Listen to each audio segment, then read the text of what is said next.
donc la semaine dernière, on s'était intéressé à la figure du Rav Frazan, qui à la fois venait donc de l'Empire ottoman, de la terre d'Israël, et c'était un Shadar. On avait parlé du rôle du Shadar qui se balade de pays en pays et qui fonctionne un peu comme un vecteur d'idées, un vecteur de culture, un vecteur de changement aussi. Et donc le Rav, on avait parlé de ce regard-là que le Rav Frazan porte sur sa société, sur le monde juif de l'époque, à la fois sur le monde juif ashkénaze et ses divisions, et sur les changements dans le monde séfarade, avec une tentative de répondre à l'avance aux changements qui pourraient arriver aussi au sein du monde séfarade, et une tentative aussi de résoudre un peu ces tensions qu'il constatait dans le monde juif de son époque. Cette semaine, on va voir une figure très très différente, pour beaucoup de raisons, je vais expliquer tout de suite. C'est la figure du Rav Yosef Knafou, qui a vécu à Mogador, qui s'appelle aujourd'hui Essaouira, donc au Maroc. Il est né en 1823, il est décédé en 1900. Et il est très différent pour plusieurs raisons. D'abord, il est différent on va dire, dans la fonction qu'il occupe au sein du monde rabbinique. Lorsqu'on parle des rabbins, on met souvent l'accent sur les grands décisionnaires. Le Rav Frazan, on ne s'est pas intéressé à la halacha, on ne s'est pas intéressé à sa psycha, donc à ses prises de position halachiques, mais il a écrit beaucoup de livres. Il a écrit un livre important de Responsa. La semaine prochaine, on verra un Rav, on verra dans la même, on verra le Rav Cohen Scali d'Oran, qui lui aussi est un grand décisionnaire.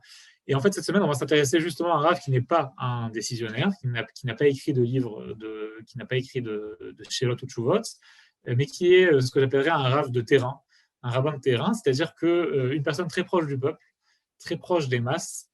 Je vais aussi parler de ce mot-là, masse, que j'emploie. C'est un mot qui apparaît beaucoup dans ses livres à lui, qui a beaucoup écrit et qui a aussi beaucoup réagi, qui a en fait beaucoup réagi à son environnement direct. Et en fait, si on parlait à cette manière des changements au sein du monde juif, et notamment au sein du monde juif séfarade, alors le Rav Knafou vivait dans une ville qui elle-même était déjà très ouverte au changement par rapport au reste du Maroc à cette époque-là. Donc je rappelle juste pour les dates que le protectorat français commence en 1912 au Maroc, mais en réalité les influences européennes commencent bien avant, surtout pour les villes côtières. Les villes côtières sont déjà au Maroc sont déjà ouvertes, notamment aux échanges internationaux, depuis les accords de Madrid. Je pense dans les détails, mais depuis la moitié du XIXe siècle, et même un peu avant pour certains endroits, ces villes-là sont très ouvertes, et les Juifs, et une partie des Juifs, une petite élite de la communauté juive de ces villes-là, jouent un rôle important, à la fois parce que donc, ils sont souvent commerçants, et aussi parce que certains d'entre eux, et notamment les commerçants, accèdent à des protections consulaires. Alors tout le régime des protections consulaires, on ne va pas rentrer dans les détails maintenant non plus, mais je le dis juste sur un pied parce que c'est important pour comprendre le cadre dans lequel va agir le Rav Yosef Knafou. Les protections consulaires, si vous voulez, c'était la façon qu'avaient à cette époque les Juifs du Maroc d'échapper au statut de dhimmi qu'on connaît, donc au statut de protégé par les lois d'Omar, par les lois en vigueur en terre d'islam, en terre sunnite. Et en fait, le statut de protégé donnait une protection consulaire européenne à ces Juifs-là. Et donc, ça accordait toute une liste de privilèges et ça leur permettait notamment d'échapper à la justice marocaine. Il y avait des accords des accords forcés évidemment entre le Royaume du Maroc et les grands empires de l'époque, la France, l'Angleterre, l'Espagne, etc., et qui avaient forcé la main au Maroc pour utiliser ce statut de protection consulaire, pas uniquement pour les Juifs au passage, mais c'était une façon pour les empires d'étendre leur influence au sein des pays. Ça a très bien marché, notamment via les élites juives au Maroc, par exemple. Les protections consulaires permettaient à ces juifs-là en fait, d'échapper dans une certaine mesure à la condition des autres juifs de leur communauté. Parfois, c'était utilisé à bon escient aussi pour aider ces juifs-là. Il y a quelques juifs importants, marocains importants, qui utilisaient leur protection pour faire avancer le statut des juifs au Maroc via des pressions internationales, via la France, via l'Angleterre, etc. Mais dans une certaine mesure, ça permettait aussi on va dire de couper les communautés entre eux d'une façon très avec deux classes en fait très différentes. Une petite élite généralement bien aisée qui jouissait d'une protection européenne et qui vivait en fait déjà à un rythme qui n'était pas le rythme du reste du pays, qui était un rythme, on va dire, similaire au rythme des Juifs d'Europe et en général au rythme de l'Europe occidentale. Et à côté de ça, une autre classe qui était en fait la majorité des Juifs, y compris des Juifs des mêmes villes, je ne parle pas uniquement des différences entre villes, une autre classe qui, elle, vivait de façon beaucoup plus pauvre, de façon beaucoup plus traditionnelle et avec un autre statut juridique. Donc, c'était le cas de notre ville à nous, qui nous intéresse aujourd'hui, de la ville de Mogador, qui d'un côté était une ville très ouverte aux influences extérieures, au monde, à l'Occident, et il y avait une très grande communauté juive. La communauté juive, à l'époque, au summum, vers la fin du XIXe siècle, il y avait plus de juifs dans la ville que de musulmans. C'était une ville à majorité juive.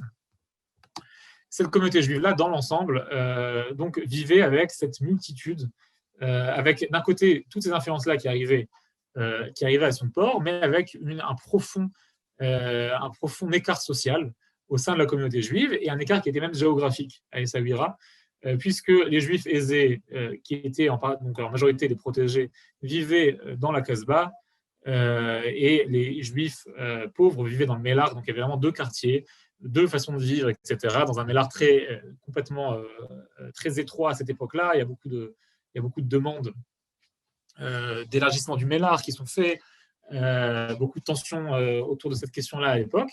Donc on a toutes ces fractures sociales. Et maintenant, juste pour parler un tout petit peu plus du monde juif, Mogador, c'est une ville qui a intéressé déjà plusieurs chercheurs.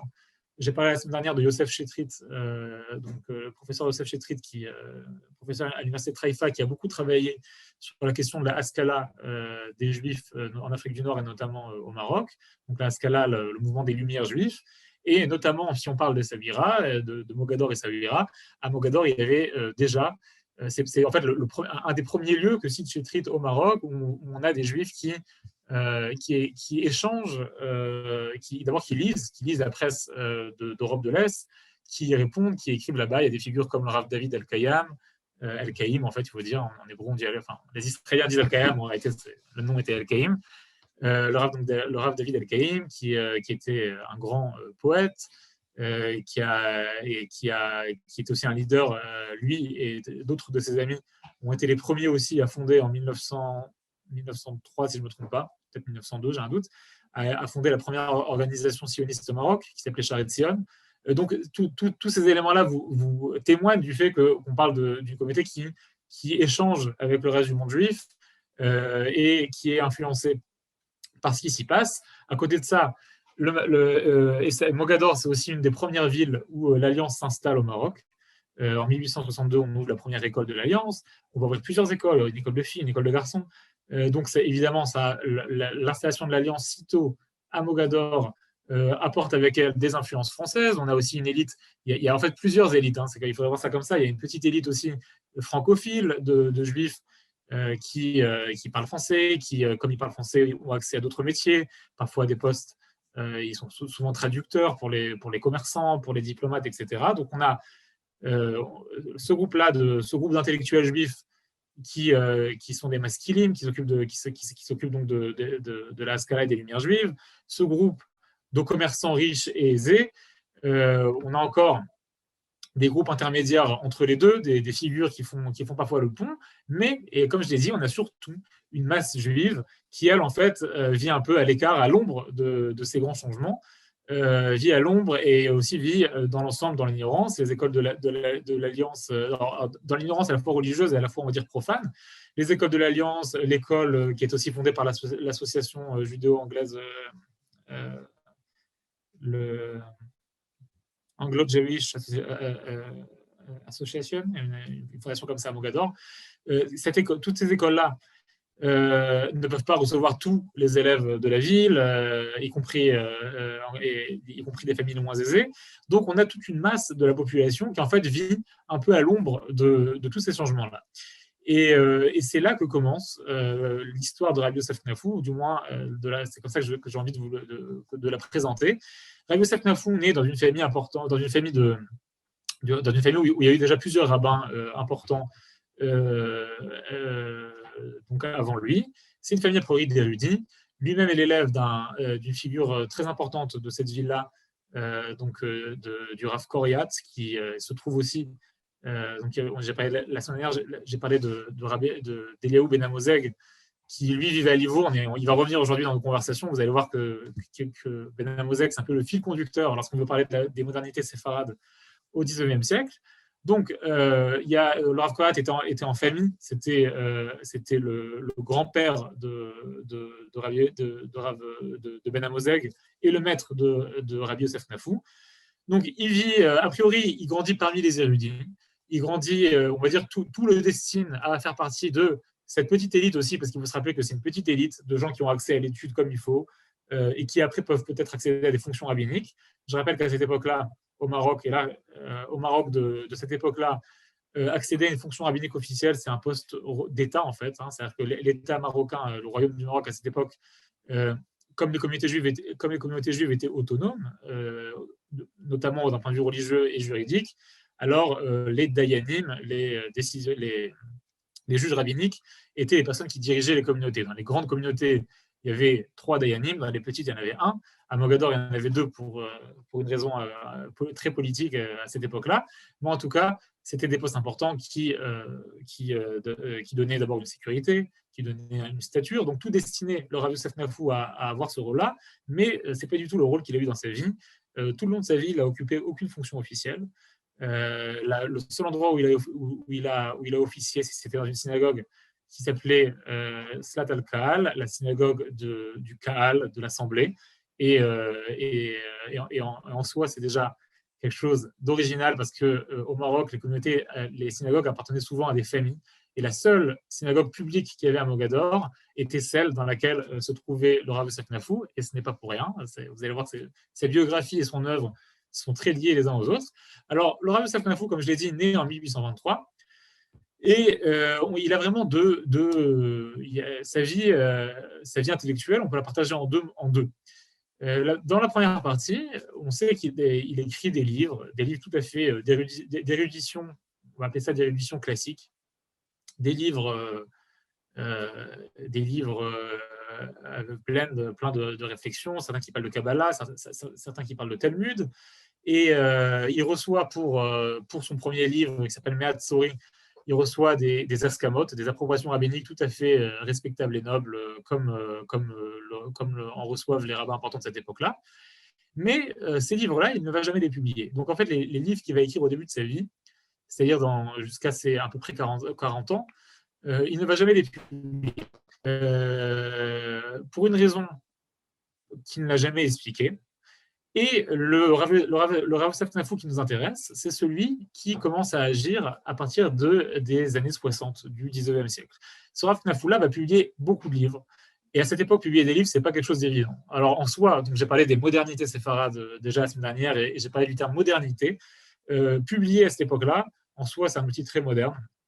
En Afrique du Nord encore plus. Au Maroc, il n'y avait pas d'impression du tout, ni pour les juifs, ni pour les musulmans, pour des raisons qui sont liées encore une fois, aux règles, notamment aux règles religieuses qui avaient cours au Maroc jusqu'au milieu du XIXe siècle. Ça a commencé à changer à ce moment-là. Il n'y avait pas d'impression au Maroc, il n'y avait pas d'impression juive du tout, et par conséquent, imprimer déjà coûtait très cher. Et pourtant, le Rav Nafou, qui n'avait aucun poste officiel, qui n'est a priori pas d'une famille riche, publie beaucoup, et publie sans surprise à l'imprimerie d'Eliaou Ben Amozeg à Livourne, qui va publier la majorité de ses livres. Donc, lorsque j'ai publié beaucoup, il va publier 6 livres de son vivant, c'est beaucoup.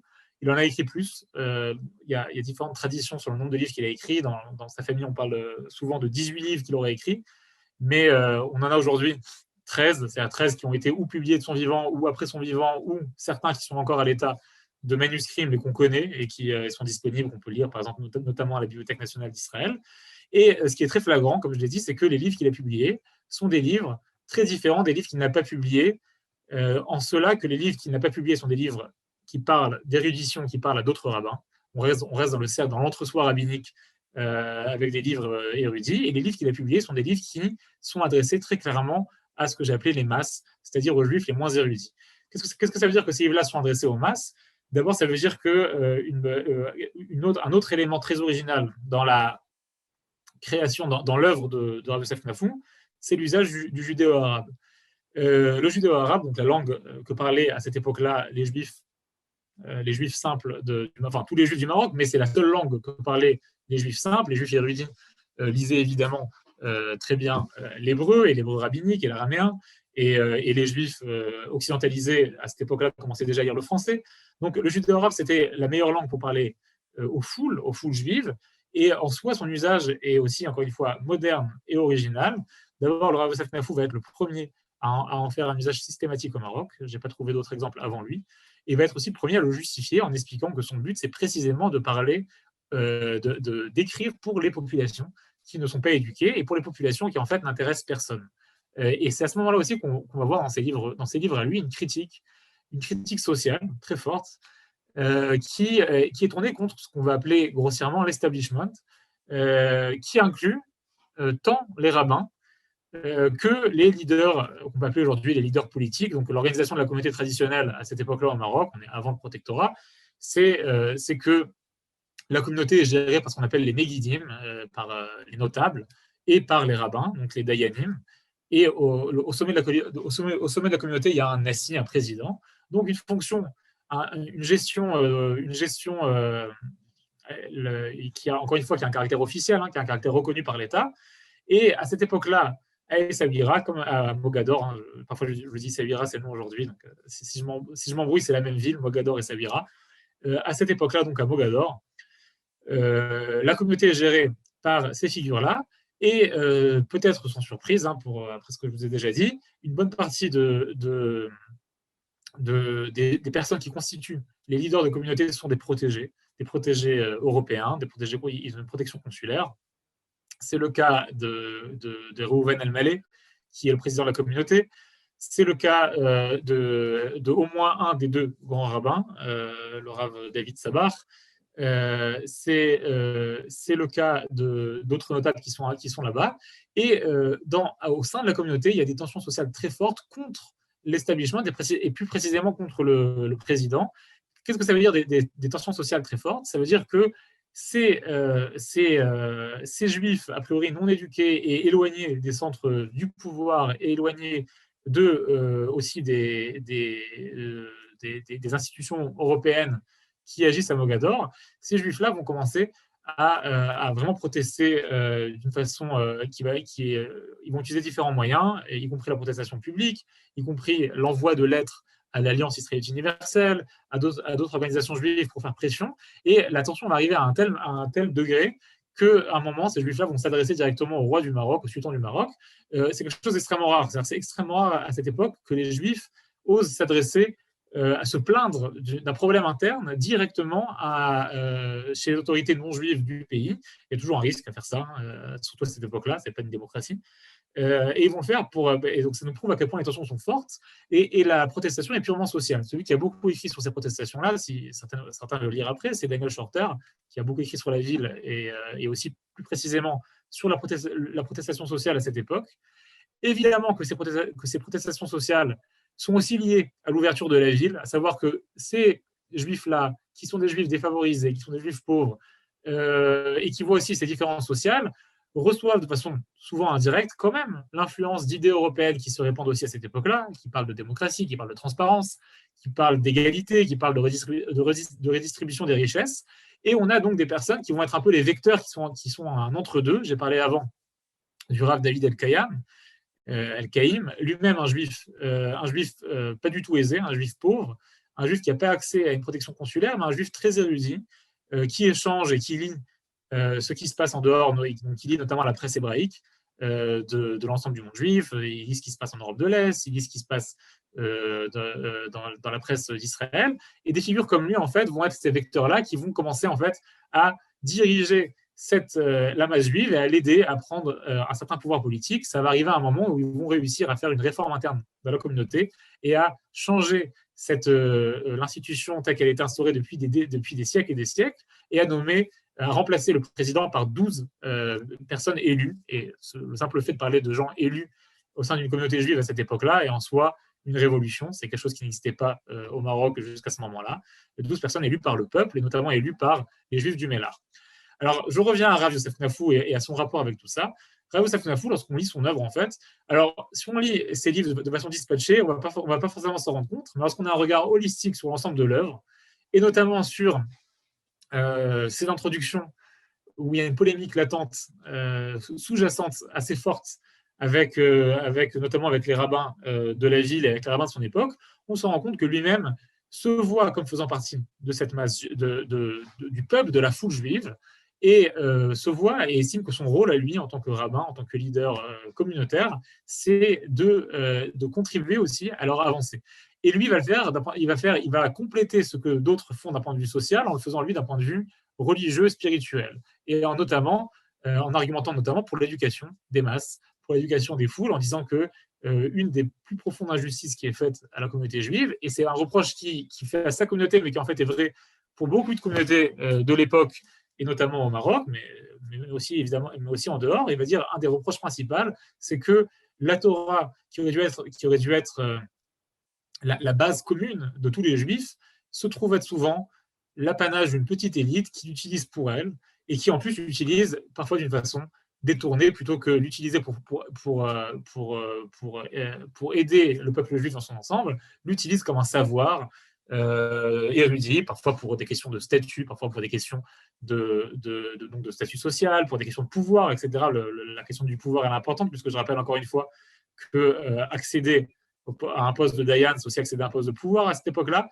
Donc le Rav Kazou va critiquer tout ça et va argumenter pour une démocratisation de l'étude de la Torah et pour une démocratisation de l'accès à l'étude et aussi pour quelque chose de beaucoup plus horizontal et de beaucoup plus égalitaire, en argumentant notamment en développant une vision qui va notamment dire que ce qui compte dans l'expérience religieuse, dans la vie religieuse, ce n'est pas le degré d'érudition qu'on a, c'est de s'investir dans l'étude de la Torah, et que qualitativement, il n'y a pas de différence entre un grand érudit qui écrit des livres de Responsa et un juif simple qui fait son possible aussi pour étudier. D'un point de vue, on va dire, d'un point de vue divin, d'un point de vue spirituel, c'est la même chose. Et donc, c'est aussi une façon qu'il a de contribuer à ce remodelage de la communauté juive à son époque. Et ce qu'il y a, là j'ai un peu fini, on va dire, l'introduction sur Rav Nafou. S'il y a des questions sur sa figure ou sur quelque chose qui est lié à la ville, je vous invite à l'écrire dans le chat avant qu'on commence à lire un peu quelques textes aussi.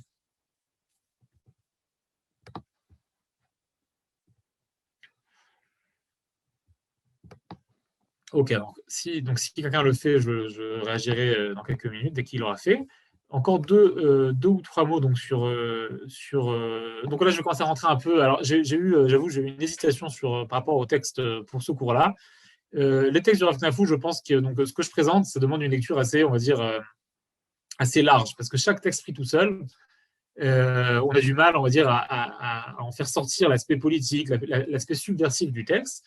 Je voulais commencer avec quelque chose qu'on ne va pas voir vraiment dans le texte lui-même, bien que vous allez voir le terme aussi. C'est d'abord donc l'usage très intéressant qu'il fait à travers toute son œuvre d'un mot en hébreu, qui est le mot Hamon. Hamon, qui veut dire, donc lorsqu'on parle des Hamonim ou de Hamon, ça veut généralement dire les masses, la foule. Et c'est souvent, dans la littérature rabbinique traditionnelle, c'est souvent utilisé de façon péjorative. C'est souvent la façon, donc il y a une façon, on parle des masses un peu, on parle souvent des masses ignorantes. Donc le mot il vient chez des commentateurs très différents, à des siècles très différents, pour parler de ces masses ignorantes qu'il faut éduquer, etc. Et ce qui est intéressant, c'est que chez le Rav Nafou, donc ce mot-là, il va en faire une subversion. En fait, il va subvertir le mot pour le transformer en un mot à connotation positive, avec cette idée, on va dire, il y aura deux idées principales qu'il va utiliser. La première, c'est que le Hamon, ce n'est pas les masses ignorantes, mais les masses ignorées. C'est les masses auxquelles personne ne s'intéresse, mais qui ont un potentiel important. C'est les masses dont le cœur est ouvert et dont les intentions sont bonnes, mais que personne ne veut éduquer. Et aussi donc ça, c'est la première utilisation du mot Hamon, qui va être une critique vis-à-vis des autres rabbins. Et la deuxième utilisation de ce mot-là, donc il va l'utiliser parfois, il va en fait transformer le terme en parlant de quelque chose qu'on pourrait traduire aujourd'hui par le bon sens populaire ou quelque chose de plus large, qui va nous dire il y aurait quelque chose que le peuple a dans sa totalité, que les élites ou que les intellectuels ou les rabbins seuls ne peuvent pas avoir, encore une fois, d'un point de vue spirituel. Donc, il y a une nécessité que le peuple juif forme ce Hamon tous ensemble, forme cette masse, forme cette foule pour que la Torah soit pleine et pour que la Torah soit entière. Comment il va subvertir le terme? Il va notamment il va utiliser, comme beaucoup de rabbins marocains et de rabbins séfarades en général, il va utiliser des métaphores, il va utiliser des expressions et parfois des figures de style qui transforment le terme.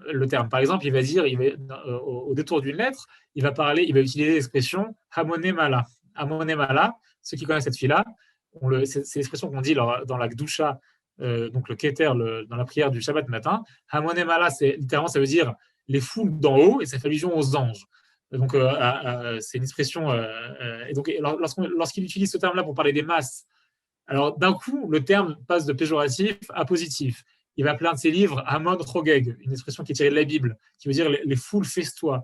Donc, tous ces termes-là vont être une façon à lui de transformer en fait le rapport, et ça va être un de ses buts principaux. Lorsque je parle de modernité, là, on a une idée qui, de façon très claire, qui rejoint d'autres idées modernes, mais qui en fait est utilisée non pas comme une imitation de quelque chose qui vient d'extérieur, mais l'idée de démocratie, de démocratisation, l'idée d'éducation des masses est traduite d'une façon juive, avec un renversement qui vient dire le peuple doit prendre une place beaucoup plus importante et les élites sont là pour servir le peuple, sont là pour éduquer le peuple et non pas pour ni l'exploiter, ni pour le diriger d'en haut, avec parfois quelque chose qui est de très hautain. Alors, je vais juste les quelques commentaires que j'ai eu dans le chat. Donc, ok, Lior Todano a écrit le terme, donc merci à elle. Le terme, c'est Hamon avec un E, comme elle l'a écrit avant, Hamon, Hamonyme, tous les dérivés, il va les utiliser. Et merci pour, je ne sais pas c'est qui, mais pour la personne qui nous parle de son grand-père qui était rabbin lors de la Première Guerre mondiale. Donc, si je comprends bien, il était rabbin juste avant, le grand rabbin de la ville, juste avant que le fils lui-même de Rav Yosef Knafou devienne le grand rabbin de la ville, le Rav David Knafou, qui a été grand rabbin de la ville entre les deux guerres, si on parle déjà de l'ordre des rabbins de la ville. Ok.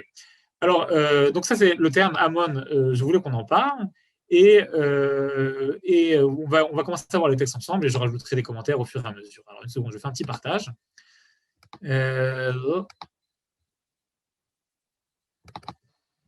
Voilà. Donc, a priori, vous devriez voir le texte. J'augmente un peu. Une seconde. OK. On va commencer. J'ai une petite hésitation. On va commencer dans l'ordre. On va commencer avec ce texte-là.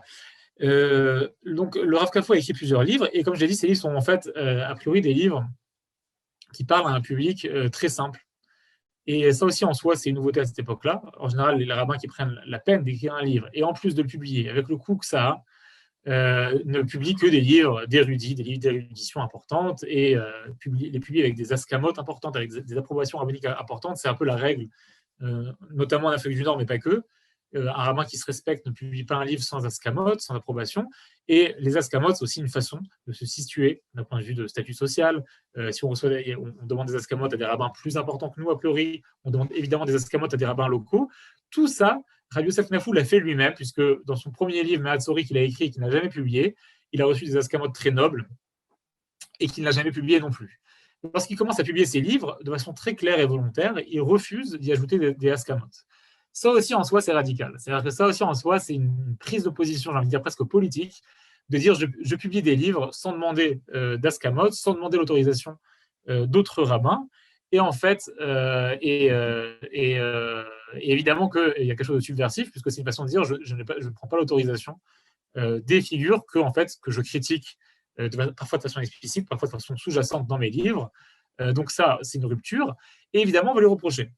Dans ces livres à lui, il y a un fossé, il y a une différence qui apparaît dans d'autres livres aussi, entre l'introduction et le livre lui-même. Qu'est-ce que ça veut dire? Ça veut dire que le livre lui-même, souvent, donc comme j'ai dit toujours, s'adresse à un public de non-érudits, avec des parties en judéo-arabe, avec des idées très simples, avec des histoires, des choses, on va dire, abordables et accessibles par tous. Les introductions elles-mêmes sont écrites en général dans un bel hébreu rabbinique et s'adressent de façon très claire aux autres rabbins. Et en fait, dans les introductions, souvent, il polémique avec les autres rabbins. Il explique son projet et il explique aussi pourquoi il sort un peu du cadre habituel dans lequel écrivent les rabbins marocains à son époque. Alors, je vais vous apporter un exemple de cette critique-là, de ces polémiques-là, Et l'exemple il est lié, en fait, il apparaît en deux étapes. La première étape, c'est dans un précédent livre qui s'appelle Chesed Hashem, dont je vais parler aussi un peu après. Il se justifie déjà d'avoir publié, de publier ses livres sans ascamote. Et donc, il va se justifier d'une façon, on va dire, en tentant d'apaiser les esprits et en disant je n'ai pas demandé d'ascamote parce que mes livres sont beaucoup trop simples pour ça. C'est pas la peine de déranger les rabbins pour avoir leur ascamote, etc. Mais à travers l'introduction, on sent la critique, on sent que malgré la simplicité du livre, entre guillemets, les autres rabbins auraient bien aimé être sollicités et nous ont reproché de ne pas l'avoir fait. Et dans un autre livre qu'il publie plus tard, qui s'appelle Shomer Shabbat, comme le nom l'indique, le livre parle de Shabbat. Il y a à la fois des histoires avec des morales assez simples qui encouragent les gens à faire Shabbat, à respecter les lois du Shabbat. Il y a des petits résumés d'Alachot en judéo-arabe qui expliquent les règles à tout le monde. Il y a des petits textes du Talmud traduits, adaptés, etc. Donc un livre vraiment, on va dire, abordable sur le sujet du Shabbat. Dans l'introduction, le Rav Knafou, à nouveau, s'adresse au rabbin de façon claire, vu l'hébreu qu'il utilise, et explique son projet. Et on entend aussi les critiques que les autres rabbins émettent à son égard. Alors, on lit ça ensemble.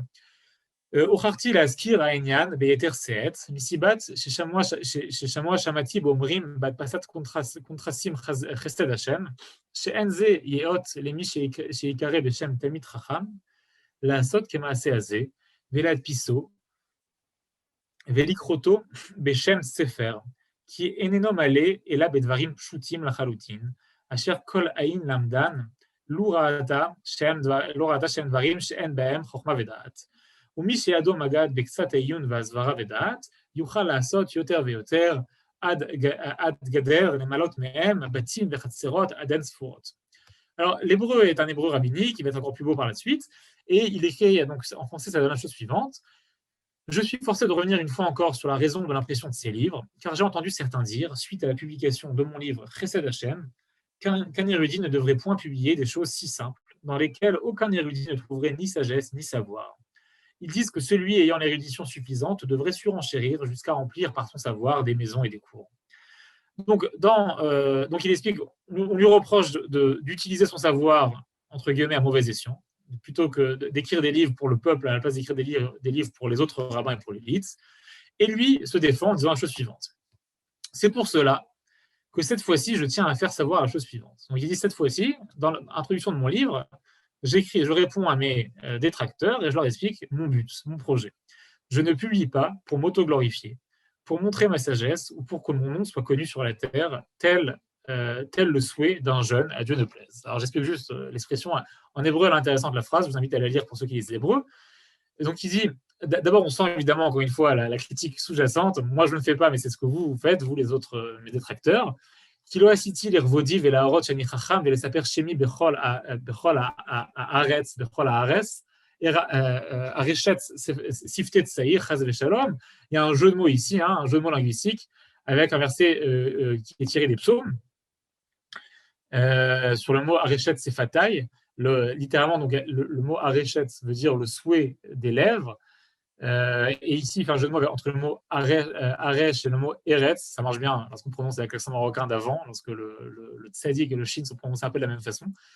Donc, il fait un jeu de mots qui est en fait une critique. Le jeu de mots ici accentue la critique en disant moi, mon souhait n'est pas de m'auto-glorifier. En fait, il est en train de dire la phrase elle a double sens. Elle veut dire d'un côté, j'ai pas envie d'étendre mon nom sur la terre, de l'autre côté, mon souhait, ma motivation n'est pas l'auto-glorification.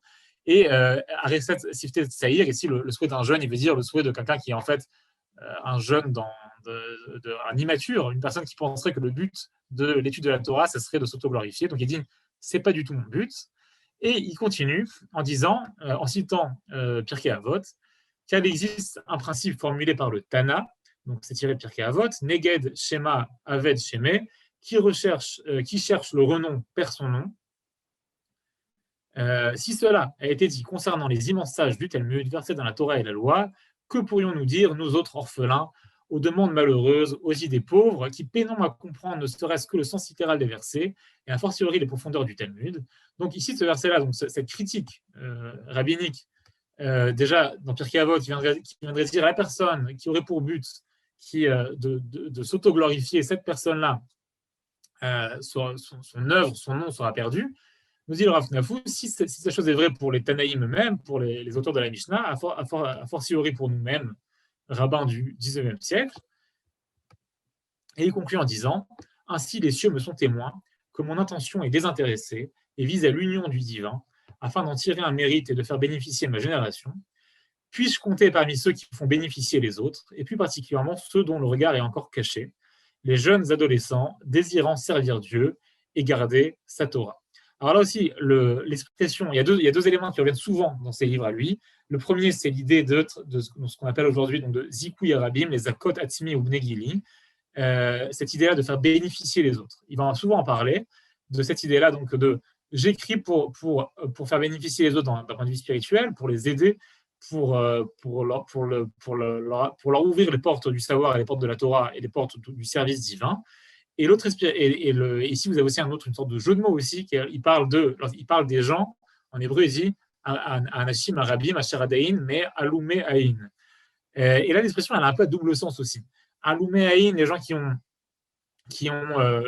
l'œil caché ou en fait, qui sont eux-mêmes, ou les gens qu'on ne voit pas. C'est-à-dire cette idée que l'œil est caché, mais on ne sait pas ce qu'ils parlent.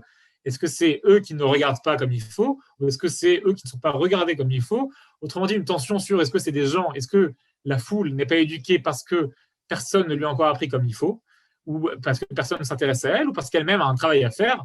Ici, il y a une tension entre les deux qui est aussi, encore une fois, cette critique sous-jacente qui est souvent, donc il utilise très bien des figures de style, et notamment des paraphrases un peu détournées de la Torah et de la littérature talmudique pour émettre une critique qui l'adoucit avec ce double sens qui apparaît souvent.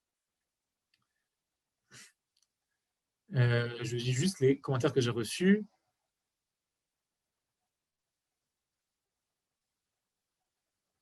Le lien pour le texte, je l'envoie après avec plaisir. Tout à fait juste, Lior, pour Avamon, pour Abraham.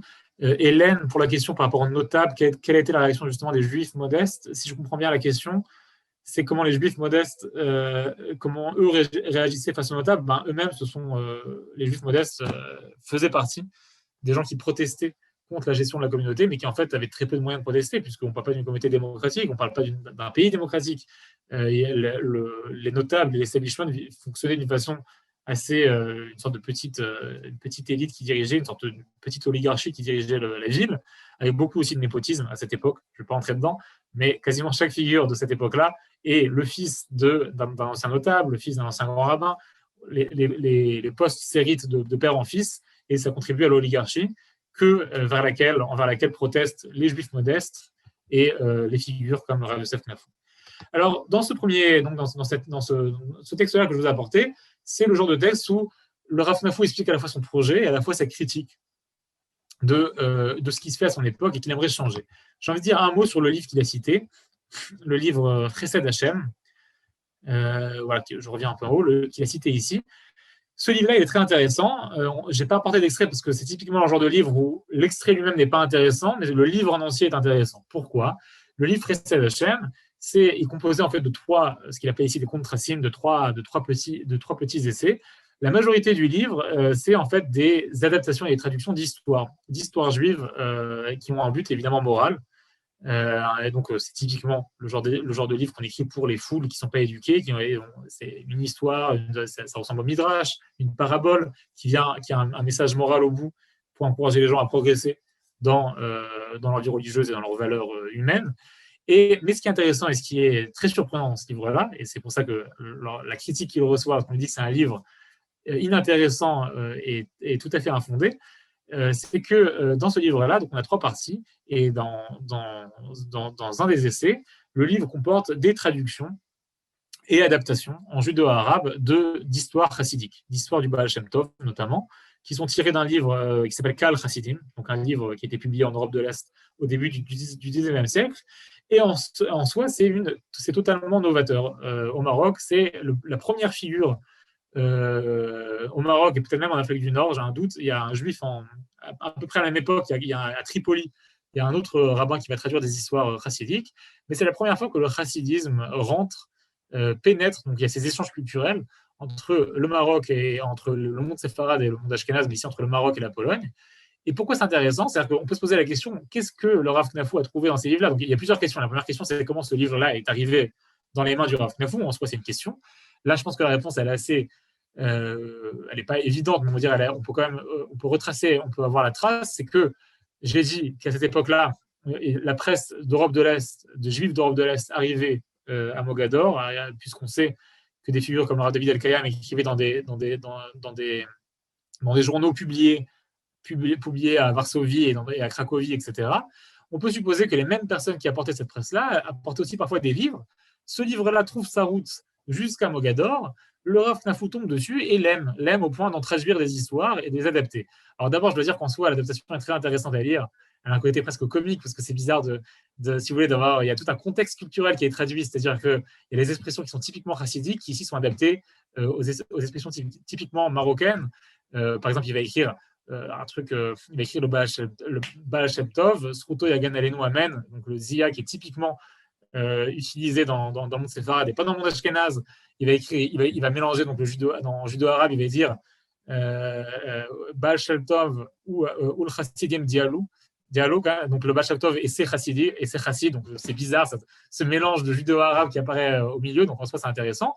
Mais évidemment, lorsqu'on se demande qu'est-ce que le Rav Knafou a aimé dans ces histoires-là, je pense que tous ceux qui connaissent un peu l'histoire du chassidisme, et là je parle des premières générations du chassidisme, puisque le Baal Shem Tov, je ne parle pas du chassidisme aujourd'hui, tout le monde connaît en fait dans le chassidisme aussi comme un mouvement social, pas uniquement un mouvement religieux, un mouvement qui a aussi remis en question l'organisation des communautés d'Europe de l'Est, un mouvement qui a aussi été très critique envers les élites rabbiniques, et un mouvement beaucoup plus horizontal, puisque un des buts du Baal Shem Tov, c'est aussi de démocratiser l'étude de la Torah, exactement ce que le Rav Knafou aime faire, et de mettre en valeur le peuple, de mettre en valeur l'étude de chaque individu dans le peuple, le service divin de chaque individu dans le peuple, et aussi de remettre en question cette idée-là que seuls les érudits auraient, on va dire, un meilleur statut dans le judaïsme. Donc toutes ces idées-là, le Rav Knafou les perçoit dans le livre qu'il a entre les mains, les aime et les traduit. Et donc, il trouve à la fois on va dire un ancrage pour sa propre vision des choses et il permet un premier échange culturel, un premier point de passage entre ces deux cultures-là. Mais je dois dire qu'évidemment, chaque traduction est toujours une adaptation. Et cette traduction-là, ce n'est pas non plus du copier-coller. D'abord dans les termes, mais aussi, alors c'est intéressant de comparer les histoires qui sont traduites et comment elles sont traduites. Ce n'est pas du tout du mot à mot, c'est vraiment une traduction assez libre, avec parfois même des détournements par rapport à l'histoire chassidique originelle, qui rapproche, on va dire, l'histoire est approchée plus de sa philosophie à lui que de celle du Baal Shem Tov. Par exemple, il y a notamment des différences au niveau du rôle du tzaddik. Chez les chassides, le rôle du tzaddik est très important. C'est un rôle très magique. Dans les histoires du chassidisme de cette époque-là, c'est quelque chose on va dire, qui sort de l'ordinaire, c'est déjà dans l'ordre du magique, où il y a des miracles qui sont faits. Le Rav Knafou n'aime pas trop les miracles, et souvent tourne ces histoires-là moins en histoire miraculeuse qu'en histoire on va dire, avec une finalité morale, une finalité éthique, où si miracle il y a eu, il va rajouter quelques phrases. Dans l'histoire originelle, tout s'arrête au miracle, c'est juste pour nous dire à quel point le maître, le tzaddik, est une personne sainte. Le Rav Knafou lui rajoute quelques phrases qui viennent expliquer la morale de l'histoire et qui en fait transforment ça en passant du tzaddik, au contraire souvent, au mérite de la foule, au mérite de la communauté qui a mérité le miracle parce qu'elle a eu la bonne conduite, etc. Donc des messages beaucoup plus proches de lui. Est-ce qu'il y a des questions? Je regarde le chat. Ok. Donc je ne vois pas de questions pour le moment. Très bien. Alors on va continuer avec un deuxième texte.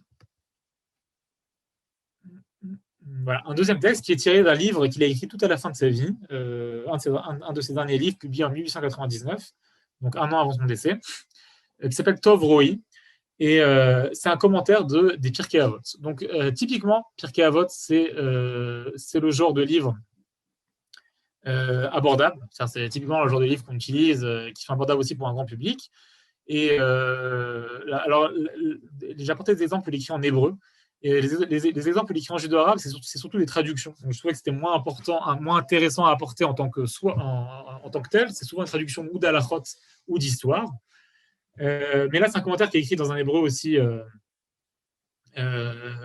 globalement abordable, bien qu'il faut aussi quelques jeux de mots qu'on peut lire de façon différente.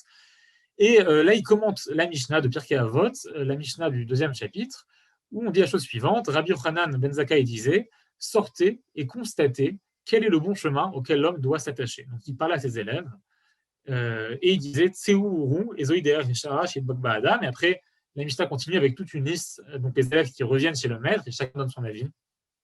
C'est quoi la valeur, le chemin, la bonne valeur qu'il faut développer dans la vie. Je ne rentre pas dans la suite de la Mishnah, ce qui m'intéresse, c'est son commentaire à lui. Il dit la chose suivante. Il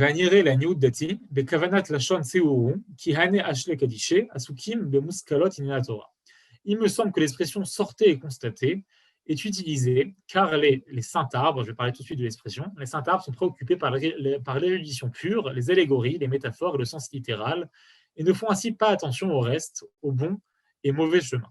Avec un S chemin, excusez-moi. Donc, alors j'explique juste ce qu'il est en train de dire, et aussi l'expression Saint-Arbre. Donc, d'abord, l'expression Ashley Kadiché, elle est araméenne, elle est tirée du Zohar. Typiquement, c'est le genre d'expression, il y a un changement linguistique dans le texte. Notez, on passe de l'hébreu à une expression en araméen. Les changements linguistiques, ils viennent souvent indiquer un double sens, une volonté de dire quelque chose d'autre, et aussi de parler à quelqu'un d'autre. Donc là, ici, il y a une critique qui est émise, et elle est émise à l'égard, à nouveau, à l'égard des rabbins, à l'égard des élites érudites. Et ici, Ashley Kadiché, à mon avis, on peut voir ça de deux façons.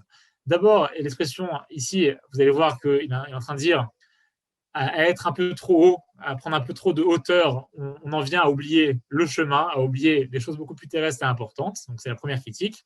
Et la deuxième, c'est que je pense que le mot ici, il faut aussi une allusion avec le mot Ashley. Donc, ça veut dire arbre en araméen, mais je pense ici qu'il y a aussi une allusion avec le mot qu'on utilise aussi en hébreu qui veut dire Ashlaya, le mot qui voudrait dire illusion. Donc, cette idée aussi qu'il y a des gens qui vivent dans une sorte d'illusion avec eux-mêmes. Je pense qu'il y a quelque chose qui se joue là-bas avec ce terme-là. Donc, je continue le texte, je continue la critique sa critique, on en parle juste après. Alken Amar Lahem, Rabbi Yochanan, Tseu Migersat Torah, Veshkidata, les Fisha, les Tikkun Adam, Ashergam Rov Amone Israël.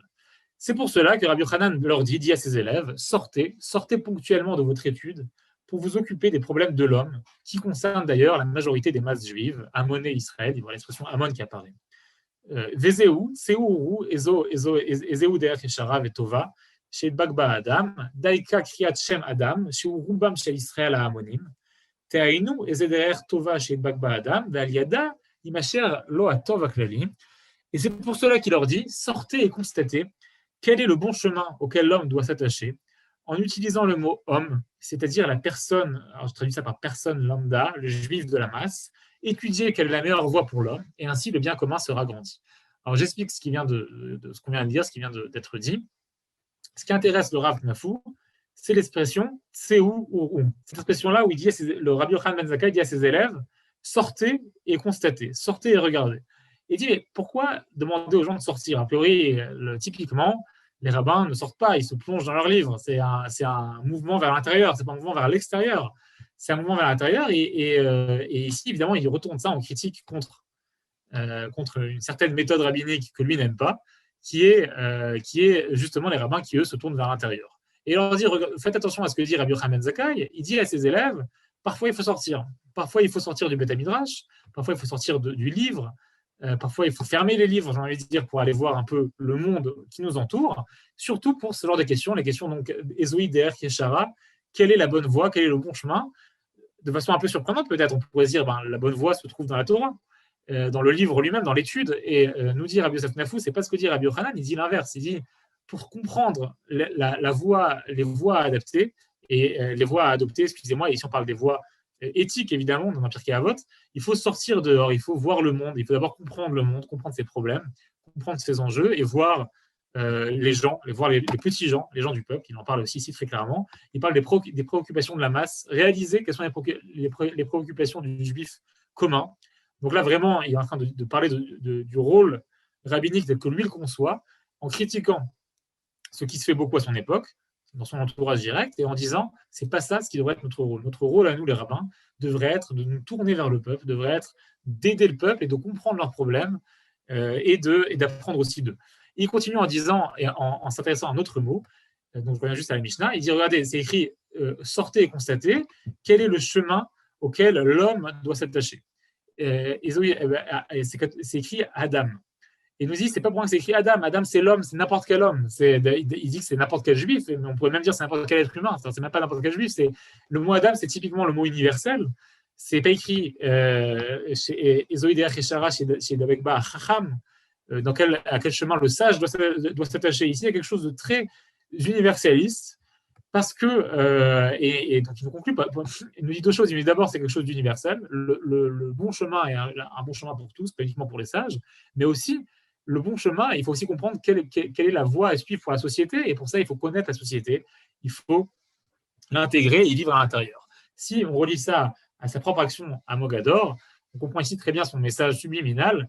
À cette époque-là, à l'époque même où le livre est publié, on est au summum des tensions sociales à Mogador et aussi au summum, à son point de réussir. C'est le moment où les Juifs protestent, c'est le sultan, c'est le moment où les Juifs commencent à avoir du soutien. Donc ces Juifs modestes, ces masses juives commencent à avoir un soutien de Juifs européens qui commencent à se dire, c'est vrai qu'il y a un problème interne à la communauté, qu'il faut peut-être arrêter d'écouter les gens proches de nous qui sont les élites occidentalisées et s'intéresser un peu plus aux masses.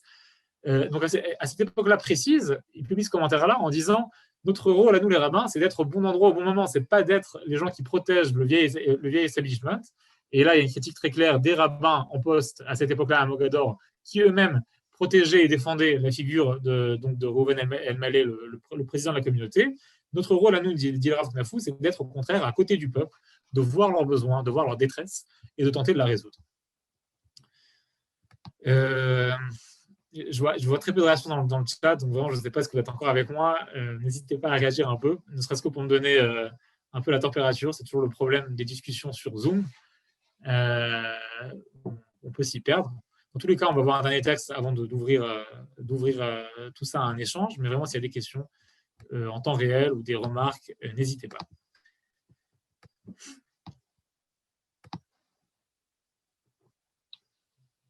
Ok, merci à vous. Oui, Tseoulmad, Lior fait une petite allusion entre le Tseourou du Rav Knafou et le Tseoulmad de la Haggadah qu'on va bientôt dire ensemble. Le sort et apprend. Lior, tu peux aussi écrire sur Tashma, Tashma qui veut dire viens et écoute, qui est un peu le mouvement inverse, alors qu'on a souvent Tachazé dans le Zohar, viens et constate, viens et regarde. Donc ça, c'est je laisse en parenthèse. Très bien, j'arrive au dernier texte que je vous ai apporté pour ce soir. Je n'ai pas du tout respecté l'ordre chronologique.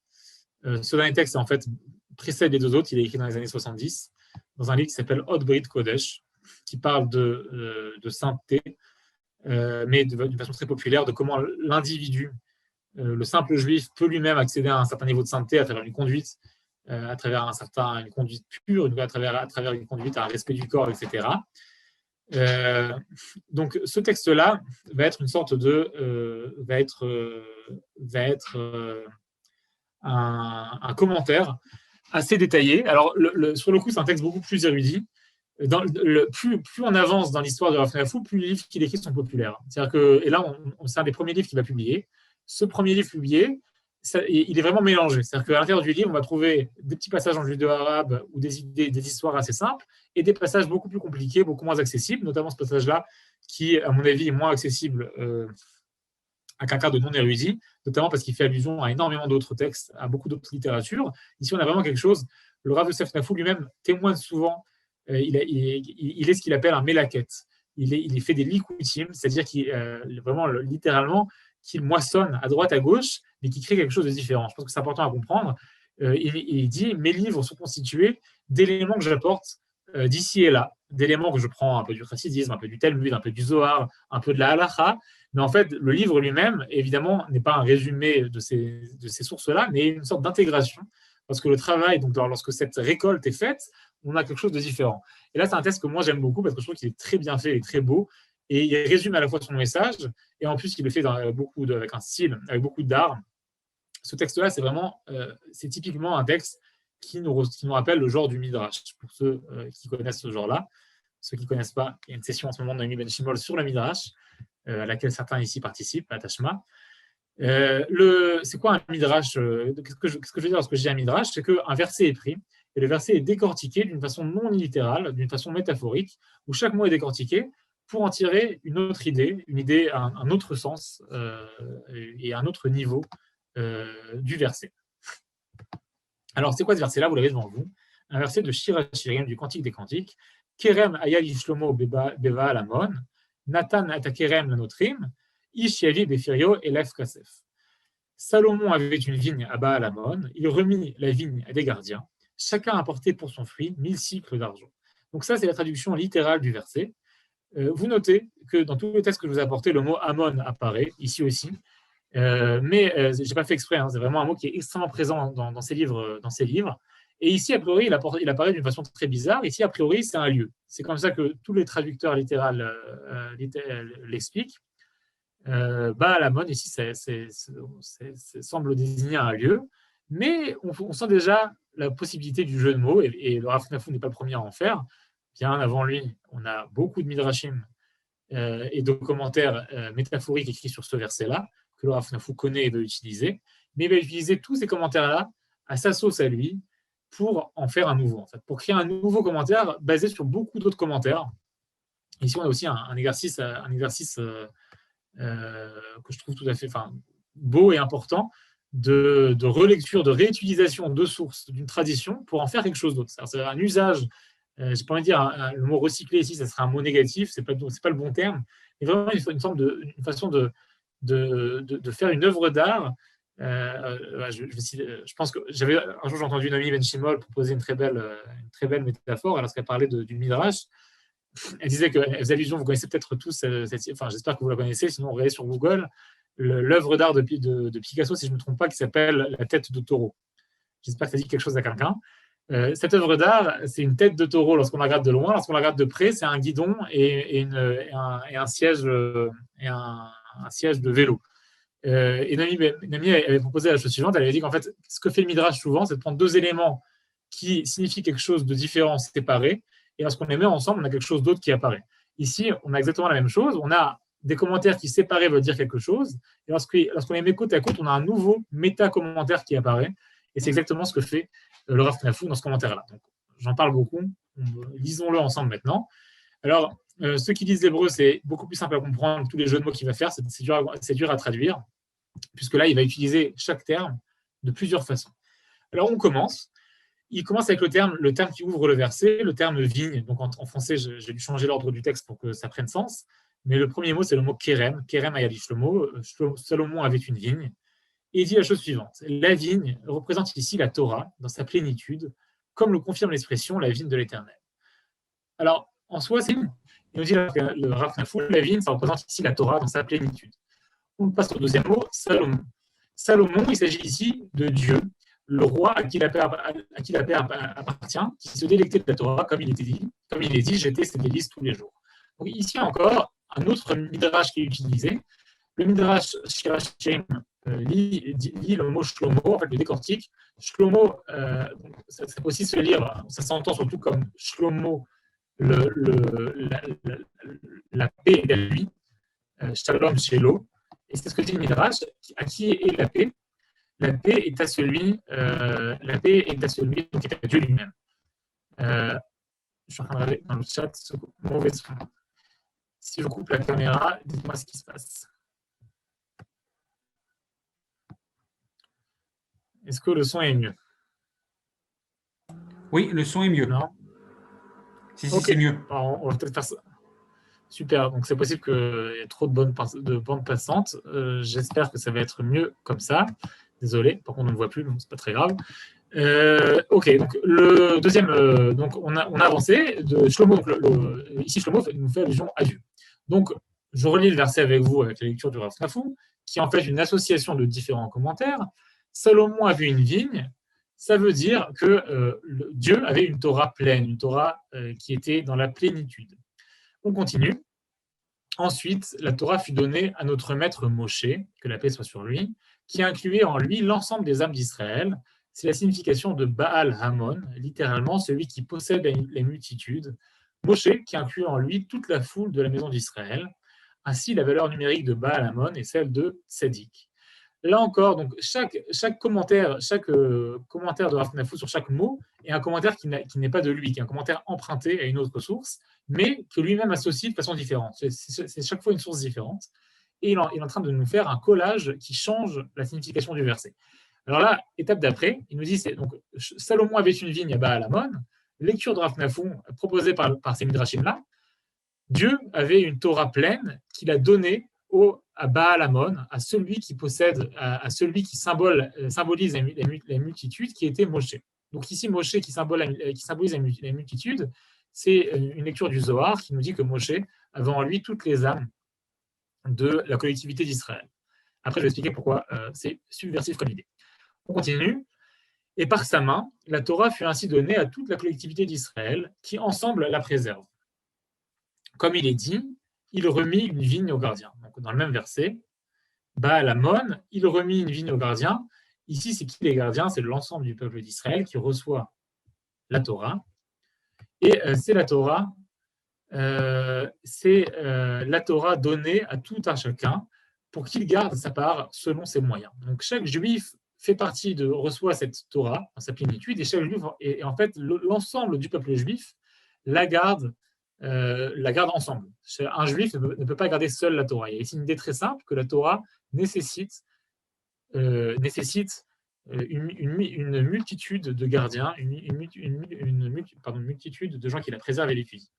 Chacun a apporté pour son fruit 1000 cycles d'argent par l'étude de la Torah désintéressée, qui est le fruit de l'homme. Chacun peut accéder aux 1000 fleuves auxquels Moshe accéda. Là aussi, une allusion au Zohar, que Moshe accéda aux 1000 sources de la Torah. Chacun peut accéder aussi. Alors, je reviens au verset et je vais expliquer dans mes mots à moi ce qui se joue ici et ce que propose Rav Knafou. On a un verset qui nous parle donc ce verset-là qui nous parle du roi Salomon avec sa vigne, lecture proposée par le Rav Knafou, donc qui est un collage de midrashim. Dieu avait une Torah pleine, une Torah entière, qu'il a donnée à Moshe, mais Moshe n'est plus un individu, Moshe est l'ensemble du peuple. La collectivité reçoit la Torah, la collectivité garde ensemble la Torah, et en fait, la collectivité est nécessaire à la préservation de la Torah, et chaque individu de la collectivité d'Israël peut en obtenir 1000 cycles d'argent, c'est-à-dire peut arriver à des profondeurs infinies à travers son étude, peu importe qui il est. Il y a plusieurs choses qui sont ici. Alors d'abord, on voit très bien son projet, dont j'ai parlé depuis tout à l'heure. Il y a cette idée-là d'une Torah qui est donnée à toute la collectivité. Cette idée-là d'une Torah à laquelle tout le monde doit avoir accès, et tout le monde peut avoir accès, et que tout le monde a un rôle à jouer dans cette Torah. Ici, les 1000 fleuves du savoir qui apparaissent à la fin, ce n'est pas vraiment celle du savoir intellectuel, c'est celle des 1000 fleuves de la spiritualité, en fait. Les 1000 fleuves du service divin, auquel chacun peut accéder, chacun peut avancer tout le long de sa vie dans tout ça. Et l'autre idée qui est assez subversive ici, c'est que si on réfléchit au don de la Torah, a priori, on a le don de la Torah comme mouvement totalement contraire à ce que propose Rav Knafou. C'est-à-dire, a priori, le don de la Torah, c'est quelque chose de très élitiste. C'est Dieu qui donne uniquement à Moshe la Torah, et Moshe lui-même qui les diffuse dans le peuple. Mais sauf qu'avec la lecture que propose Rav Knafou, tout se transforme, puisque Moshe ne devient plus l'individu Moshe, mais devient Moshe le symbole, l'émanation de la collectivité. Et en fait, Moshe, lorsque Moshe reçoit la Torah, c'est comme si chacun recevait la Torah lui-même. Encore une fois, c'est une idée qui sort pas de nulle part. Il y a beaucoup de midrashim qui nous parlent de la révélation de la Torah comme une révélation individuelle, à savoir que chaque individu reçoit une révélation. J'avais parlé un jour à Shavuot, peut-être que certains y étaient l'année dernière, de ce magnifique midrash qui parle de chaque parole, de chaque kol diber vediber, chaque parole qui sort et qui vient embrasser chaque individu d'Israël. Donc cette idée-là que chacun reçoit sa révélation, en fait, et la révélation, elle n'est pas uniquement pour Moshe. Ici, le Rav Knafou va dans la même direction, et forcément, je pense que ce commentaire-là, et c'est pour ça que je voulais finir avec lui, résume très bien, d'abord, ses capacités. Ça, on pourrait dire, s'il écrit pour le peuple, c'est peut-être ce n'est pas un grand érudit. En fait, au contraire, c'est un grand érudit qui fait un choix politique, un choix culturel, un choix religieux et spirituel d'utiliser son savoir pour aider les foules, et à travers ce commentaire-là aussi qui résume très bien son projet, un projet d'une Torah qui est démocratisée, une Torah qui peut arriver, qui peut toucher chaque individu, et surtout un message beaucoup plus grand, en fait, qui est un message déjà quasi messianique, qui viendrait dire, si la Torah n'est pas maintenue, n'est pas supportée par toute la collectivité, la Torah n'est pas pleine. La Torah est manquante lorsque seule une petite élite d'érudits l'étudie. La Torah est pleine que lorsque chacun peut y accéder, lorsque chacun peut l'étudier, lorsque chacun peut l'interpréter. Je vais finir avec juste 2 mots sur des choses que je voulais rajouter. La première, et là je sens que j'anticipe des questions, la première c'est qui chacun? Est-ce que chacun c'est que les hommes? Est-ce que c'est aussi les femmes juives? Et là en ça aussi je dois dire que le Rav Nafou est assez avant-gardiste. Le Rav Nafou, une autre source, j'ai parlé de la Chassidoute, une autre source qui va intéresser le Rav Nafou, c'est la littérature, enfin c'est tous les livres de Moussard de l'Empire ottoman. Donc je ne parle pas de l'école de Moussard qu'on connaît dans le monde ashkénaze au XIXe siècle, qui vient en concurrence un peu à la Chassidoute. Je parle de l'école de Moussard qui se développe au XVIIIe et XIXe siècle dans l'Empire ottoman avec des livres que vous connaissez peut-être, comme le Pele Yoetz, comme le Me'am Loez, et encore d'autres, le Shevet Moussard, etc. C'est une école donc séfarade, hein, mais qui est méconnue au Maroc à cette époque-là. Cette école-là a des messages très similaires à ceux du Rav Nafou. Enfin, lui va aussi se baser sur cette école-là, des messages de démocratisation de l'étude qui sont aussi basés sur une vision mystique de la Torah. Et eux aussi vont utiliser, donc pas le judo-arabe, mais dans leur cas, eux, le ladino, la langue du peuple, pour écrire et pour notamment écrire sur des notions d'éthique, sur la façon d'améliorer notre comportement en tant qu'humain, en tant qu'individu, en tant que société, sur l'importance de cette amélioration des midot qui accompagne l'étude de la Torah. Et l'étude de la Torah est insuffisante si elle n'est pas accompagnée d'une correction et d'une amélioration de l'âme humaine. Le Rav Nafou va beaucoup se baser sur eux. Et il faut dire qu'eux aussi, donc le Me'am Loez, si déjà je parle de traduction, il va citer le Pele Yoetz qui va être traduit en ladino, et il va citer l'importance d'écrire dans la langue du peuple. Donc il va citer le Pele Yoetz à ce sujet-là. Il va citer l'importance de publier des livres auxquels le peuple doit avoir accès, en se basant aussi sur ces mêmes figures. Le Rav Nafou va dire que publier des livres pour le peuple, c'est beaucoup plus important qu'écrire un livre, un Sefer Torah, un livre de la Torah. Écrire un livre de la Torah, c'est une mitzvah. C'est un commandement bien connu que beaucoup font jusqu'à aujourd'hui. Et le Rav Nafou va nous dire, mais en réalité, cette mitzvah n'a plus lieu d'être. Ce qu'il faut faire, l'idée de cette mitzvah-là n'était pas d'écrire un énième rouleau de la Torah qui va rester dans son Aaron à Kodesh, mais le but, c'est évidemment de rendre la Torah accessible. Et donc, on va nous dire, le Rav Nafou, la façon moderne d'appliquer cette mitzvah-là, c'est de publier des livres, et de publier des livres à destination des foules, à destination des masses qui, elles, n'ont pas accès à la Torah. Et donc, je parlais de l'éducation des femmes. Ce qui va être intéressant, c'est qu'à 2 reprises, il va parler de l'importance aussi que les femmes aussi puissent avoir accès aux enseignements de la Torah. Une fois, il va le faire en traduisant un texte du Pele Yoetz qui en parle, et qui parle de l'importance d'imprimer des livres pour que les livres arrivent aussi chez les femmes. Et il faut dire que toute cette école-là de Moussard, de l'Empire ottoman, écrivant en ladino notamment pour être lu par des femmes, et les femmes de l'Empire ottoman en partie lisaient au XIXe siècle le ladino. Donc il va faire la même chose, mais lui il sait qu'à son époque, les femmes, en tout cas du Maroc, dans l'ensemble, ne lisent aucune langue. À Mogador, si elles lisent, elles lisent uniquement le français pour les très très rares d'entre elles qui sont allées à l'école de l'Alliance pour filles qui existait à cette époque-là, mais elles ne lisent pas les caractères hébraïques, et lui ne sait pas écrire français. Il va quand même dire qu'un des buts et des histoires qu'il écrit dans ses livres, c'est que l'homme lambda, non érudit, puisse lire ces histoires, puisse les comprendre, et puisse aussi les lire aux membres de sa famille, et notamment à sa femme et à ses enfants. Et là aussi, on a donc cette volonté-là d'arriver à différentes couches, y compris à des couches auxquelles personne n'a jamais voulu arriver à cette époque-là, au Maroc en tout cas. Je ne vais pas dire en Afrique du Nord, parce que c'est déjà plus le cas en Algérie, mais c'est encore le cas au Maroc. Et tout ça, je l'ai dit au début, le fil conducteur entre ce cours et le cours de la semaine dernière, c'est Ben Amozeg, qui va rendre possible la publication de ces livres, parce que comme je l'ai dit, à cette époque-là, publier a un coût énorme. Et là, on sait que le Rav Nafou va avoir 2 aides principales, qui va apparemment financer une partie de la publication, qui va accepter de couvrir les frais, et qui va défendre le Rav Nafou, qui va lui écrire des introductions très très élogieuses en défendant sa vision des choses. Et la deuxième, qui est très originale aussi pour son époque, et qui, encore une fois, un outil moderne utilisé par le Rav Knafou, ça va être ce qu'on appelle aujourd'hui le crowdfunding, le financement des. Je ne sais pas s'il y a un mot en français pour ça, le financement des masses, en fait.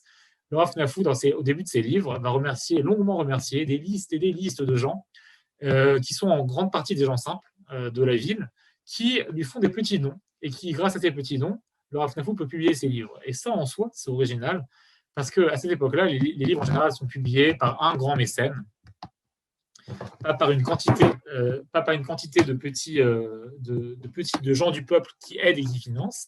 Ça montre à la fois, d'abord, l'intelligence de Rav Knafou qui arrive à publier beaucoup plus de livres que de rabbins beaucoup plus importants et influents à son époque, grâce à ce système-là, et aussi le soutien qu'il reçoit du peuple, puisque le peuple, durant tout, va financer la publication de ces 6 livres, les uns après les autres. Et 6 livres à cette époque-là, pour un rabbin qui vit au Maroc, c'est beaucoup, beaucoup d'argent, et c'est exceptionnel. Je ne connais aucun autre rabbin du XIXe siècle qui a publié de son vivant 6 livres au Maroc.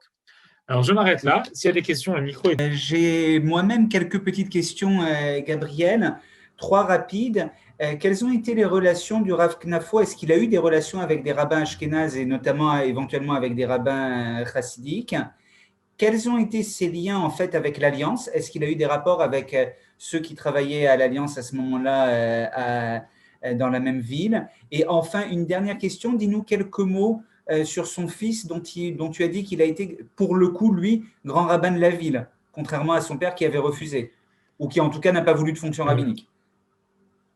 Exactement. Alors, je pense c'est une bonne question, est-ce qu'il a refusé ou est-ce qu'on ne l'a jamais proposé? On ne saura jamais, mais on sent dans son œuvre que c'est quelque chose qu'il n'aurait pas accepté. C'est-à-dire que ça va pas...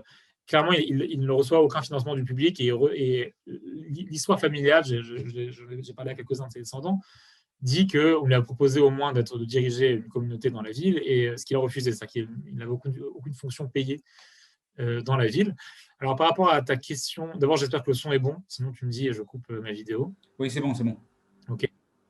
Par rapport donc à la question, aux 2 questions, en fait, elles vont assez bien ensemble. Alors, juste sur les rabbins ashkénazes, malheureusement, il n'y a aucune lettre qui a survécu du rabbin, aucune communication, aucun échange épistolaire qui a survécu au Rav Knafou. Donc, en général, c'est la meilleure indication pour savoir est-ce que des lettres circulent. Donc, vraiment, je ne sais pas. Je n'ai pas trouvé d'allusion à ça. On sait, oui, par contre, et je pense que c'est important quand même, qu'il y a un livre qui a essayé de publier de son vivant, il s'appelle Zarvenaki, qui est envoyé, donc c'était avant qu'il publie avec Ben Amosek, c'est au tout début. Le premier livre qui a essayé de publier, il l'a envoyé à Varsovie.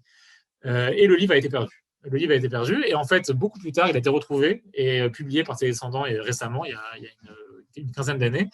Mais le fait qu'il envoie un livre en Europe de l'Est indique peut-être qu'il avait quand même des contacts, même si c'est possible que ça passe pas par lui directement, mais par des figures comme le Rav David El-Kayam, dont il était proche, le Rav le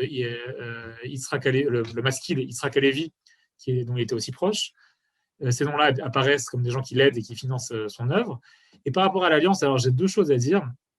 La première, d'abord, il ne s'oppose pas à l'Alliance, c'est important de le dire. Il y a des rabbins qui s'opposent à cette époque-là. À aucun moment il y a une allusion contre l'Alliance. Parmi les mécènes, donc parmi les gens qui financent le Rav Knafou, donc il y a beaucoup de gens du peuple, mais aussi des gens un peu plus connus. J'ai fait un travail de recherche sur toutes les figures qu'ils financent. Il y a quelques figures qui sont aussi liées à l'Alliance, notamment un marchand qui s'appelle Yitzhak Koriat, qui est à la fois le fils du rabbin, du maître du Rav Knafou, et à la fois le cousin de Ben Amoseg, mais qui n'est lui-même pas un grand érudit, et qui a beaucoup de respect pour le Rav Knafou, et qui en fait lui-même fait partie du comité de l'Alliance à Essaouira, et aussi à Tanger, et aussi à Livourne. Donc une figure importante de l'Alliance à cette époque-là. Et lui-même va beaucoup le financer, il va souvent le remercier. Et c'est aussi lui apparemment qui va faire la connexion entre Ben Amoseg et Knafou. Et le deuxième élément, donc par rapport à son fils, je pense que ça complète en fait ta question. Son fils est très intéressant aussi. D'abord, son fils, à la fin des années 90, enseigne à l'Alliance. Il enseigne à l'Alliance, donc à l'école de l'Alliance, il enseigne donc, les matières religieuses. Il y a une protestation des parents sur le manque de matières religieuses à l'Alliance, à laquelle répond l'Alliance avec le Rav, en engageant le fils du Rav Knafou, donc le Rav David Knafou. Il est apprécié par l'Alliance. J'ai retrouvé dans les archives de l'Alliance, auxquelles j'ai eu accès grâce à toi, donc merci. J'ai retrouvé dans les archives de l'Alliance des lettres du directeur de l'école de l'Alliance qui vante donc le jeune rabbin qu'ils emploient, qui est un rabbin érudit et éclairé, contrairement aux autres, qui rajoutent au passage. Donc, ça dit déjà beaucoup sur le fils et sur le père. Il le fait du vivant de son père. Le père est très proche du fils. Il parle beaucoup de son fils dans ses livres. Il le remercie aussi. Donc, c'est quelque chose qui est fait évidemment avec son assentiment. Et le fait que son fils accède à des positions, au poste de grand rabbin de la ville après le protectorat français, je pense que ça indique beaucoup de choses. D'abord, ça indique une certaine réussite de cette protestation sociale, à la fois sociale et spirituelle. La communauté arrive à avoir comme grand rabbin la figure qu'ils ont envie d'avoir comme grand rabbin et d'en finir avec les rabbins de la fin du XIXe siècle qui sont plus critiques, qui sont plus critiqués par les juifs modestes. Et ça indique aussi évidemment la proximité qu'avait ce rave-là avec les institutions françaises, parce qu'évidemment que les institutions comme l'Alliance avaient leur mot à dire en 1900, juste après le protectorat français. Les Français, lorsqu'ils voulaient nommer un grand rabbin, se tournaient vers les autres Français dans la ville qui connaissaient la situation pour savoir quel grand rabbin serait relativement, on va dire, dans un esprit d'ouverture, etc. Et le Rav David Knafou, je rajoute juste sur lui, était lui-même une personne avec une grande érudition, une grande ouverture. Il fait aussi partie de ces groupes-là d'Askala judéo-marocaine. Et c'est aussi quelqu'un de très sioniste qui a participé à la fondation de la société sioniste, de la première société sioniste au Maroc. Et il y a des témoignages très intéressants, notamment de ses enfants, des enfants du Rav David Knafou, d'abord sur le fait qu'eux-mêmes parlaient à la maison hébreu, ils apprenaient l'hébreu moderne, sur des chants sionistes qui étaient déjà bien entrés, des chants vraiment des kibbutzim qui chantaient au Maroc à Essaouira à cette époque-là, et aussi sur l'éducation et sur l'enseignement des filles. Les filles du Rav David Knafou savaient évidemment lire l'hébreu et étaient versées dans l'étude de la Torah. Pas exactement comme les garçons, évidemment, mais déjà beaucoup plus que ce qu'avait été leur mère, leur grand-mère, etc., et plus que les autres femmes de leur époque au Maroc. Ça, c'est pour compléter sur la figure du fils.